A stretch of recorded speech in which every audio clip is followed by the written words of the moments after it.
so it's time for our next speaker. We have Rania here, and she's going to speak about Safe to Accelerate. So welcome Rania to the stage.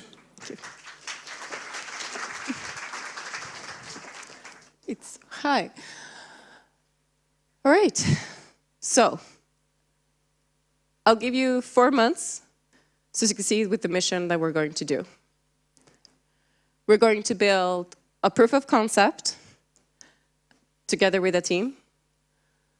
The budget is limited, meaning that we'll need to deliver this in 4 months. If we don't get budget for building the final product, meaning that the work might have been for nothing. You know how it is. I'll give you this. You get your cross-functional team. You are to run with it in an agile way of working. You'll most likely recruit staff along the way. And you do have a total dependency to the team, their knowledge, their perspective, and their competence. Target isn't fixed as is when you're building a proof of concept. It might change. Go. What do you do? Where do you start? We have 4 months. How do you go about when it comes to this? One thing that I want to bring out in this perspective is that having been in different startups, in scale-ups, and in different innovation products, I'll let you know my key takeaways. I hope no one here is surprised. It doesn't seem like the audience that would be, but I'll share it with you. The team is everything. The way the team is functioning is everything. The way you harness knowledge and the competences in a different perspective in the team will define the success or failure given. And it's also about the learning from failure, because we will fail a lot along the way. And this is also about making the team comfortable enough to get up to speed pretty quickly after having done this. And one thing that I want to bring up also when it comes to this, because I was talking about having it as a diversified cross-functional team. What is that about? Because if you really want to leverage from the result, if you really want to build something really cool, really awesome, it doesn't need to be like a new technical base that you're going to do. It's like you need to recruit and retain talent of different aspects. It's about gender, it's about ethnicity, age. It's also about different communication styles and different approaches to problem solving, because that combination will be unique and it will define how the results are going to end up. All right. I went ahead of my own slide, but basically this is it. But one thing that I also want to bring up that I forgot is that usually when we talked about diversity, we front with the one and only person in our team. We're like, hey, look, we're so diversified. Come to our team. But one thing that you need to keep in mind is terribly lonely to go against the stream when it comes to culture. So you really need to make sure that you reinforce that in your team, because otherwise they will leave and you will end up with a team that's quite homogeneous. All right, so here comes my pitfalls. You can't give a talk like this and don't invite others to it. So one of my first one that I had was that I was letting the team recruit with that, and having the team have a final say about our new team members. We were like, oh, so agile. And I was like, okay, I didn't coach them in bias recognition. How did that end up? In this case, the team ended up being all male. Sorry, but it was the case. All white, all in the same age span, and all from the same type of socioeconomic background. We had an uphill going from here. And then, second of all, my next pitfall is the assumption that having the same type of communication style also means sharing perspective. But also the opposite to this, having different communication styles, but really meaning the same thing. And I didn't facilitate these type of conversations. I was like, they're sorted out. But what happened? Sometimes it escalated. And I saw the collision course and didn't stop it. And what did I need to do? Ask open questions. Use a nonviolent communication style. Making sure that it's not about stopping anything. It's about facilitating the dialogue that we have. Making sure that we understand each other. And then we start to create a common language for how we talk about things. And then my favorite, the third one, the balance between the structure and getting cozy. So in this case that I have in mind, I had a team that had gone through a really rough period. So I was focusing a lot on creating like a really tight base. and I missed the exit and creating a reference frame for structure.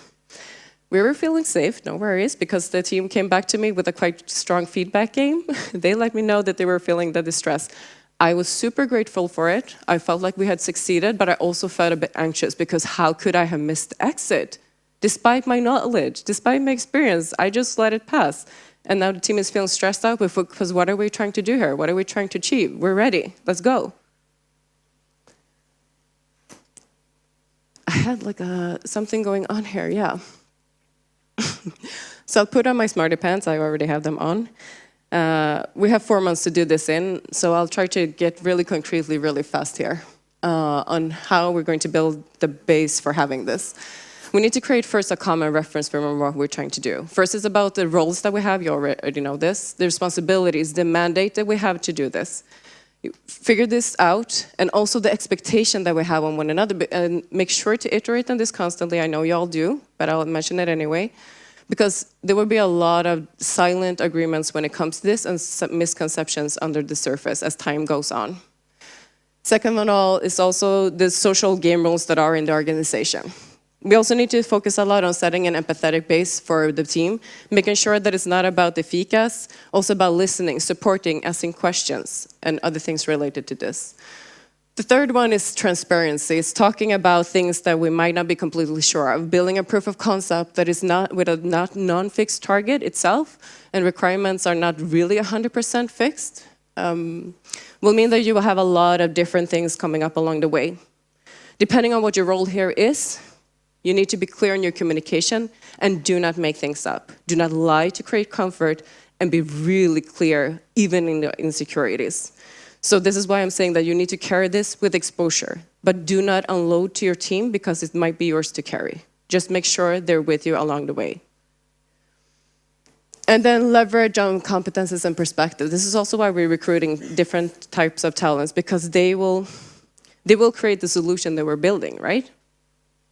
Make sure that this is done properly. And then fifth, well, no, high functional team, well-being, I'm going to say all the buzzwords now. You could just like go bingo, bingo, bingo. But make sure that life is about life. Because a highly functional team is a highly functional individual, like encourages into eternity. Just make sure that you have a common reference frame on how you're getting things done, all right? So I'll come with the concrete building blocks that I want you to take with you. If you're starting this on Monday, what are you going to do? Like all of these other things we all love and all think it's nice, but what are we going to do? We're going to implement a team check-in. I highly recommend it. Non-work talk related. I suggest Monday morning because then you have the weekend to talk about like we all love doing. Make sure that this is non-work related. Some might find this really cringe, but trust me, this will set the base for creating a common understanding of the different ways of expressing yourself. What's going on in each team member's life? What are their communication styles? And where do they scale themselves if you put it 1 to 10? Are you a very positive person? Then, 5 is a bad day for you. For another one, it's like, it's a good day.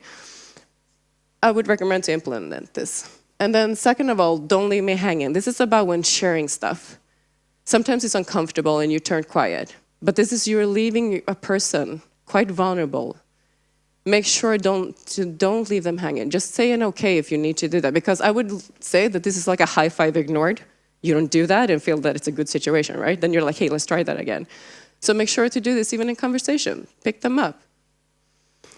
And then set a group agreement. Make sure that you have a common understanding of the reference frame. How you do things, when you do things, where do you do those things, and how do we communicate? Where do we do decisions?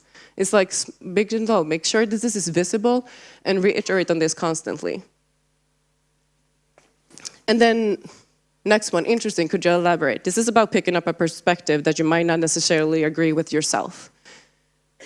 Make sure to ask questions, because there are not always one right answer. We cannot always learn something from each other, and sometimes a different approach applies to a different kind of problem. So let's make sure that we set a base to talk about it. Laugh it or out. This is about making sure that the communication and jokes also makes part of a culture. Make sure to keep this in mind. And coach each other in bias recognition, please. It's really hard, even for me.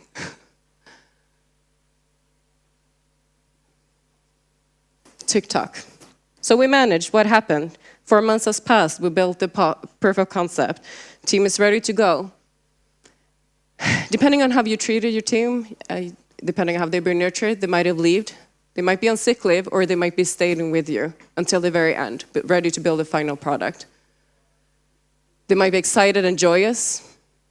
Make sure that that's the way they're feeling when they're leaving. Thank you.